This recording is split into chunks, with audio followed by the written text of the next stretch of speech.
여러 번의 한파가 찾아와 유난히 추웠던 이번 겨울. 끝나지 않을 것 같던 추위였지만 어느새 따뜻한 봄의 기운이 느껴지기 시작합니다. 3월의 어느 이른 아침, 겨우내 땅속에 있던 반가운 손님이 얼굴을 보입니다. 바로 두꺼비입니다. 신기하게도 두꺼비는 스스로 봄을 알아차리고 땅속에서 나와 3월의 산란기를 맞이하는데요. 신체 리듬에 따라 경칩이 다가옴을 알게 됐거나 온도와 습도에 민감한 감각 때문에 봄을 느끼게 된 것일 수도 있죠. 암컷의 개체수는 적기 때문에 수컷은 치열한 싸움을 벌입니다. 앞발로 암컷을 꽉 껴안고 뒷발로는 다른 수컷들을 밀어내죠.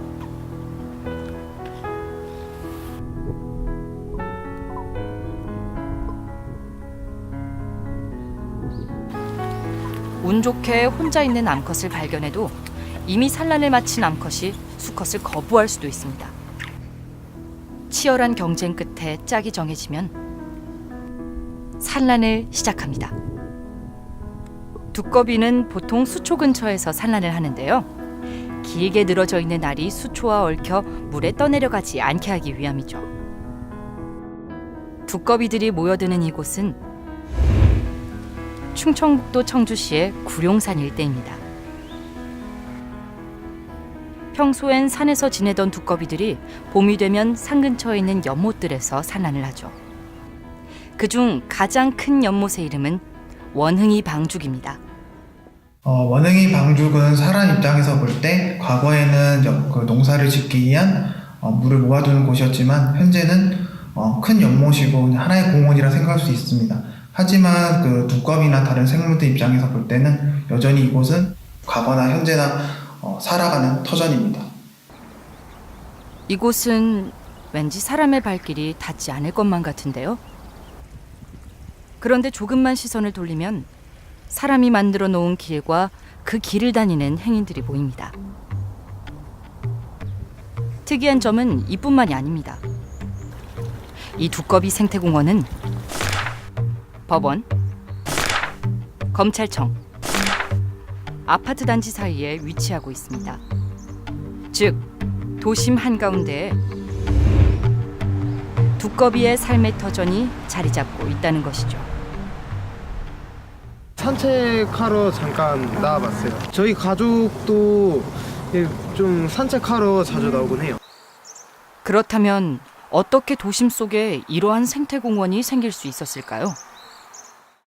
그 계기는 2003년으로 거슬러 올라갑니다. 2003년 수만 마리의 새끼 두꺼비가 원흥이 방죽에서 구룡산으로 이동하는 모습이 포착되었습니다.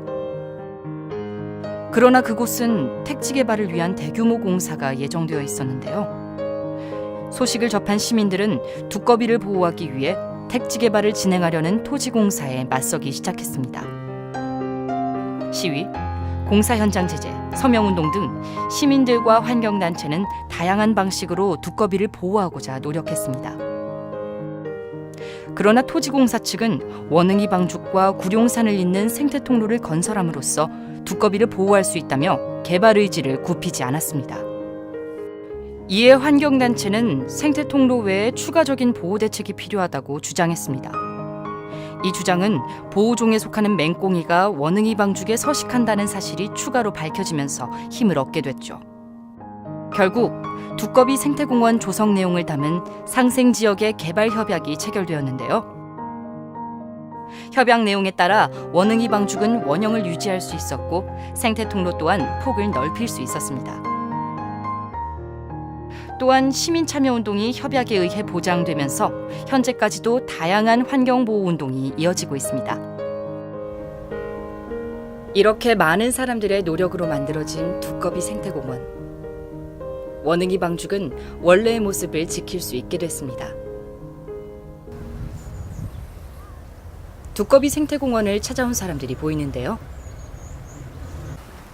잘 들어보니 멀리서 오신 손님들 같네요. 我是来自于中国的浙江省杭州我们也是一家环保组织，一是能在这个都市当中能有这样的一片绿地，而且呢，在绿地当中呢有这样的一个生物蟾蜍让它成为这个城市的和我们一样，它成为这个城市的主人，我觉得这是一件非常了不起的事情。 두꺼비 생태공원은 세계의 주목을 받고 있습니다. 멸종위기 동물인 금개구리, 기후변화 지표종인 북방산개구리, 또 다른 멸종위기 동물인 맹꽁이까지 발견되면서 생태적 가치를 인정받고 인간과 자연의 성공적인 공존 사례로 긍정적인 평가를 받고 있죠. 이처럼 원흥이 방죽은 잘 보존됐지만 두꺼비들에게는 또 다른 문제가 남아 있었습니다. 산란지인 원흥이 방죽과는 달리 서식지인 구룡산은 지켜지지 못했기 때문이죠. 두꺼비는 사는 곳이 산이기 때문에 아무리 산란지가 보존이 된다고 해도 서식지가 파괴가 된다면 두꺼비 개체수는 감소할 수밖에 없습니다. 원흥이 방죽을 제외한 주변 산지가 개발되면서 원흥이 방죽은 두꺼비들에게서 멀어졌습니다.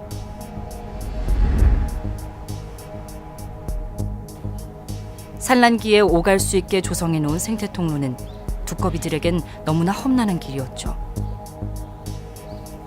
그나마 남아있던 산지에는 등산로가 생기기 시작했습니다. 이러한 길들은 땅을 건조하게 만듭니다. 습한 환경에서 서식하는 두꺼비들에게 사람의 흔적은 치명적이죠. 제가 산책로는 좋아서 자주 이용하고 있지만은 이런 산책로가 두꺼비들에게 피해를 주는지는 전혀 몰랐습니다. 구룡산에 위치한 또 다른 연못. 비교적 개발이 덜 된 곳이지만 이곳에서도 사람의 흔적에 고통을 겪는 두꺼비를 만날 수 있었습니다. 인간이 만들어 놓은 수로에 갇혀있는 두꺼비. 제작진은 직접 두꺼비를 꺼내주기로 했습니다.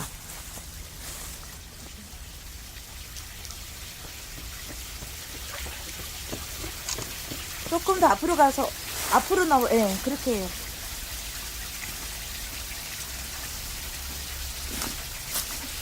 죽은 거 아니에요? 엄마 죽었다 그럼. 죽어도 건져줘야 될 것 같아. 전체로 건져. 건지고 바로 올려줘. 죽었다. 아유.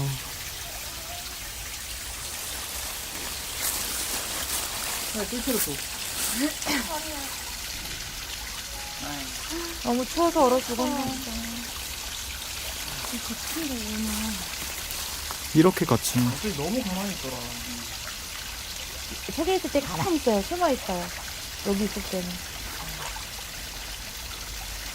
안타깝네. 얘 죽어가는 것 같아. 약간 얼어가지고. 근데 그래 조금씩 움직이는 거. 그래 한번 가볼까요? 네네. 제가 들고 올게요.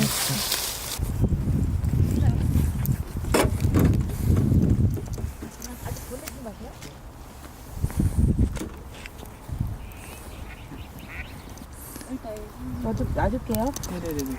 놔주면 얘가 몸이 살아있어. 잠깐 사진. 얘 나가봐.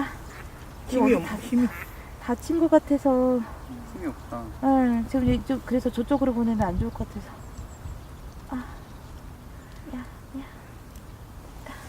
어떡해. 됐어, 살았어. 어떡해, 지금 힘 없나 봐, 진짜. 숨을 못 쉬는 거 아니지? 지금. 육지에 늘어나는 거. 아니요. 얘 지금 죽어가는 것 같아. 느낌이 죽어가는 것 같아.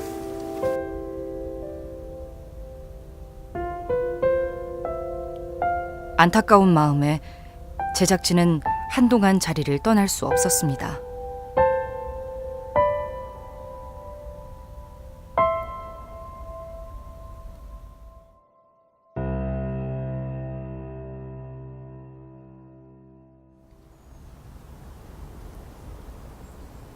지난 5월 올챙이를 만나기 위해 다시 찾은 두꺼비 생태공원에서 안타까운 장면을 목격했습니다.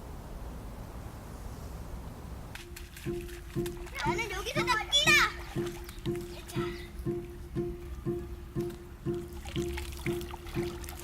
내가 거기서 갈 테니야. 아이들이 뜰채로 올챙이를 건져 올리며 놀고 있었던 것이죠.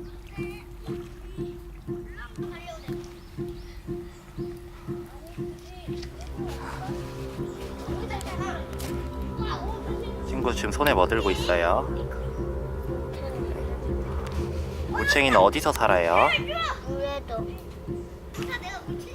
올챙이는 물 밖에서 숨을 쉴 수 있을까요? 아니에요.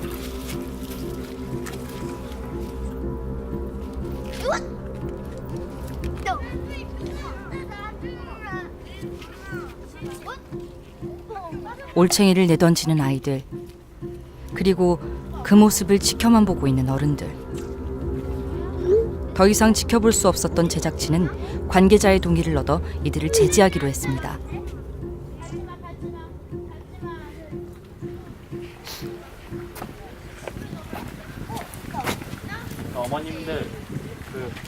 어머님들 주의사항을 전달하자 그들은 곧 자리를 떠났습니다. 그래가지고 저도 깜짝 곧이어 도착한 한 남자. 직원이세요? 네네. 그러면 코리락 가져와서요. 좀 가끔가다 돌아요. 남자에게 우려의 목소리를 표하는 주민. 누구보다도 두꺼비를 걱정하는 마음이 크기에 이런 상황이 더욱 속상하기만 합니다. 이 남자는 누구일까요? 네, 저는 사단법인 두꺼비 친구들의 김기루 팀장이고요. 저는 두꺼비 생태공원하고 멜꽁이 생태공원을 생태 조사하고 모니터링하는 역할을 하고 있습니다. 지난 겨울 김기루 팀장의 두꺼비 모니터링 업무를 따라가 보았습니다.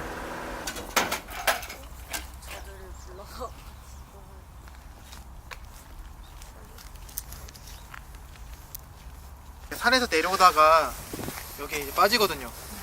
빠지는데 이제 장시간 있으면은 그 천적한테 노출되기도 쉽고 잘못하면은 추워서 죽기도 하는데, 그래서 매일 이렇게 봐줘야 돼요. 또 새끼 두꺼비들은 이제 다 끝나서 변태가 끝마치고 산에 올라갈 때 이제 새까맣게 올라가는데, 그때 차가 지나가면은 한 번에 이제 수십 마리, 수백 마리가 죽고. 모니터링을 이렇게 매일 나오셔서 이렇게 둘러보고 가시고. 네, 두꺼비 나올 때 산란식이 돼요. 행여 두꺼비들이 갇혀있지는 않을까 늦은 시간까지 산란지를 돌아보는 김기루 팀장.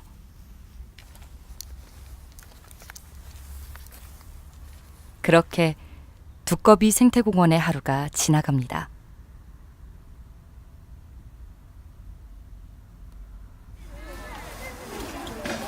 몇 주 후, 두꺼비 생태공원에 많은 사람들이 모였습니다. 두꺼비가 산란을 시작하자 두꺼비 순찰대가 활동을 시작한 건데요. 두꺼비 순찰대는 두꺼비의 개체수 확인, 산란지로의 이동 돕기 등 다양한 활동을 하는데, 오늘은 두꺼비의 원활한 산란을 위해 생태공원의 쓰레기를 줍는 것이 이들의 임무입니다.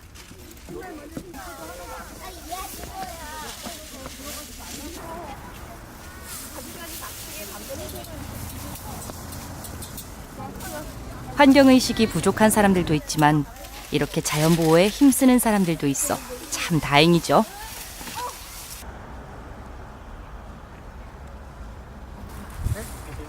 쓰레기를 줍다가 잠시 멈춰서 재미있는 생태교육을 듣기도 합니다. 못해서 수컷이 나뭇가지 같은 거를 이렇게 흔드는데요.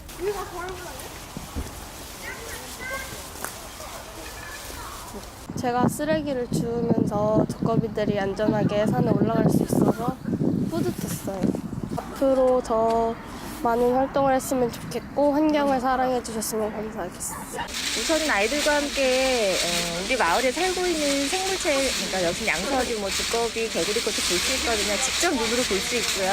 환경도 청소하고 이런 거 자체가 아이들한테도 좋고 저희 마을을 위해서도 좋으니까 참여하고 있습니다. 한편 이번 두꺼비 순찰대 활동에는 특별한 손님이 함께했는데요. 원흥이 방죽 문제가 처음 시작됐던 2003년부터 올해 초까지 두꺼비 보호 운동에 힘써왔던 박완희 씨입니다. 2003년부터 올해 1월 달까지 두꺼비 생태공원을 만들고 또 관리 운영하는 역할을 해왔어요. 워낙 이제 청주에서 두꺼비 살리기 운동은 가장 어떻게 보면 환경 운동 중에 가장 많은 단체와 시민들이 참여했던 운동이에요. 그래서 청주를 넘어서 전국적으로도 알려진 환경 운동이거든요. 그 시민들의 어떤 참여가 있었기 때문에 그 이후에도 지속적으로 두꺼비를 보호하기 위한 활동들을 시민들이 자발적으로 여러 단체들이 힘을 모아서 진행을 하고 있는 거죠. 과거 두꺼비 살리기 운동을 했던 시민단체이자 사단법인인 두꺼비 친구들은 지금도 시민들과 힘을 합쳐 두꺼비를 보호하기 위한 다양한 활동들을 하고 있습니다.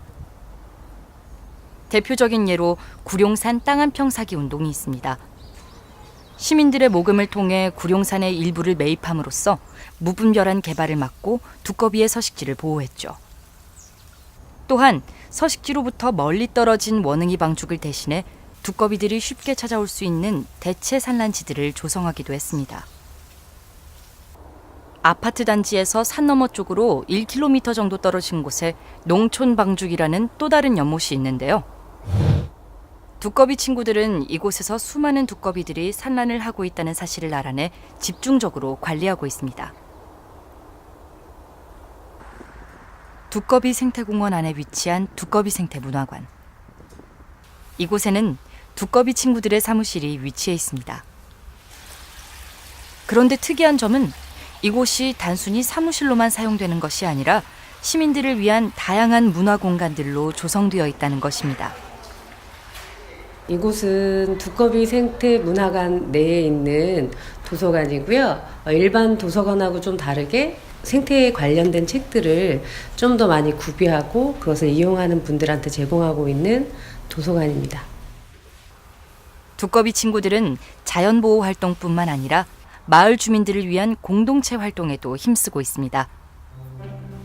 마을 소식을 알리는 두꺼비 신문, 매년 홀몸 노인에게 식사를 대접하는 산남 오너즈, 다양한 문화 행사를 즐기는 두꺼비 생명 한마당 축제. 그 외에도 여러 종류의 교육 기부 활동들이 두꺼비 친구들을 중심으로 진행되고 있죠. 두꺼비 생태공원은 시민들이 만들어낸 거거든요. 어떤 관공서나 힘 있는 사람이 만든 게 아니라 힘없는 두꺼비를 시민들이 만들어내셨다 보니까 우리도 할 수 있구나 이런 생각이 되어지면서 마을들끼리 하나가 되는 것 같습니다. 이처럼 마을 주민들은 공동체 활동을 통해 화합을 하고 이를 바탕으로 서로 힘을 합쳐 자연보호 활동을 이어나갈 수 있었습니다. 덕분일까요? 매년 두꺼비 생태공원을 찾아오는 두꺼비 개체수는 점점 증가하고 있습니다. 이렇게 두꺼비들에게 힘들게 찾아온 평화가 계속 지켜질 수 있다면 얼마나 좋을까요? 하지만 두꺼비들은 현재 또 다른 위기에 직면해 있습니다. 그것은 바로 도시공원 일몰제입니다.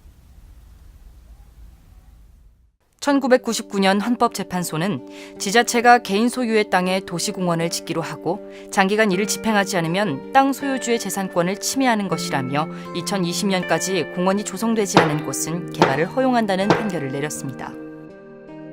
그렇게 만들어진 도시공원 일몰제.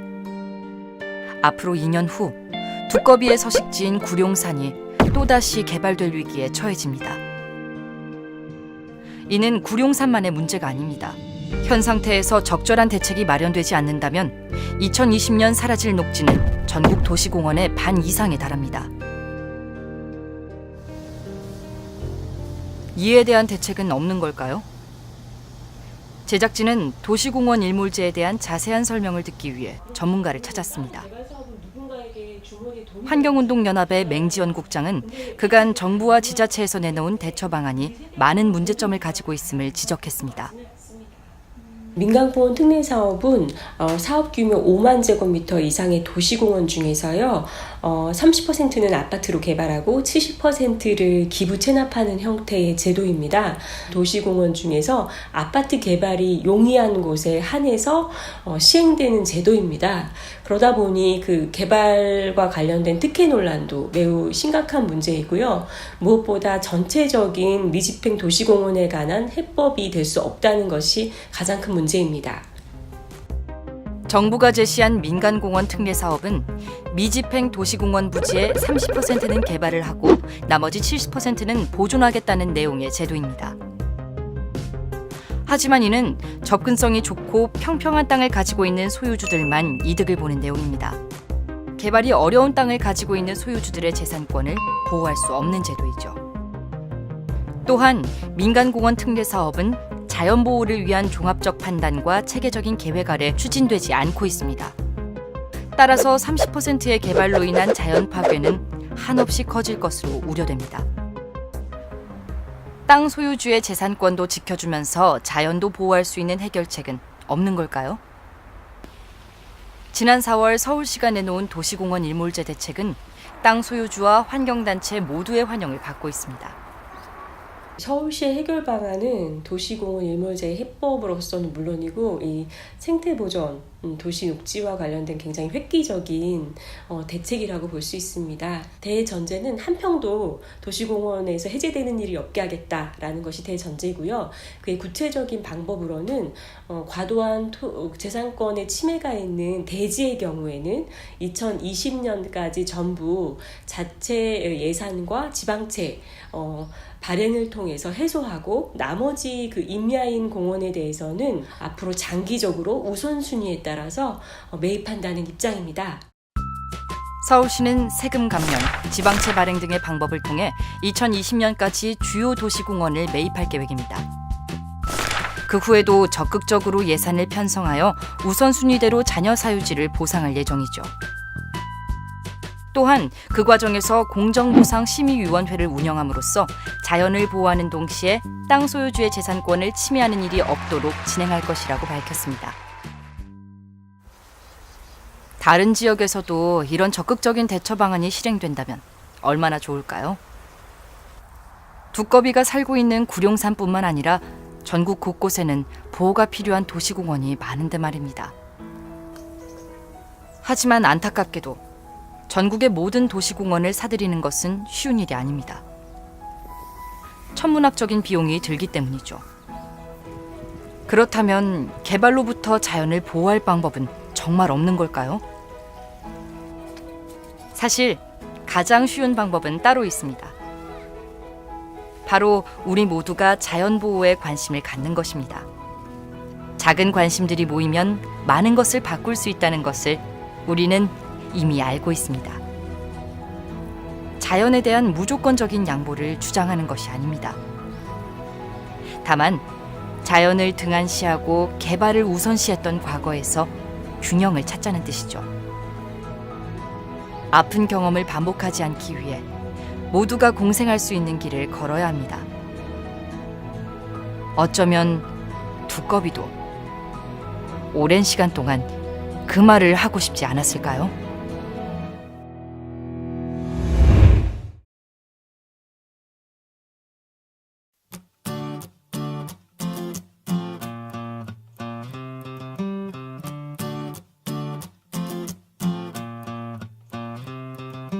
아침이 슬금새 다 말랐다.